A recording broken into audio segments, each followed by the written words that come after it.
Jennifer Zaragoza Cabrales Galvez. Remember that. Hindi naman siyang duduktor dyan. Ayan, meron ng ano, hayaan mo siya. Wala akong, I don't wanna talk to you, okay? Kayong mga taong butante dito sa Isabela, tandaan niyo sa ospital na to. Dapat, napupunta sa tamang pera yung pinagbababayan ninyo. At serbisyong totoo. Asan yung number? Tinan mo, ospital ka, hindi mo alam? I hope you wrote my name right. Zaragoza Cabrales Galvez. Cabrales Galvez. Put it there.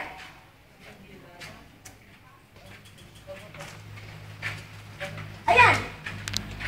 Kung nakakakilala ka kay Dr. Jaime Galvez Tan, I hope you remember him sa DOH. Paramihan tayo ng contact ngayon.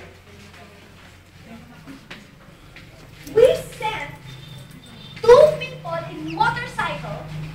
Your guard says, tatawagin pa ang driver.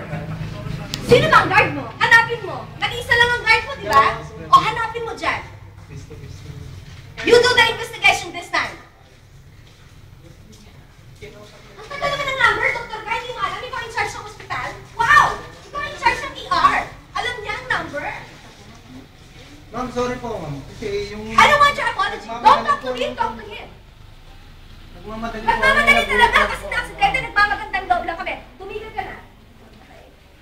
Tignan na namin. Tapos na tayo. Nagtibay mo na tayo. Dami.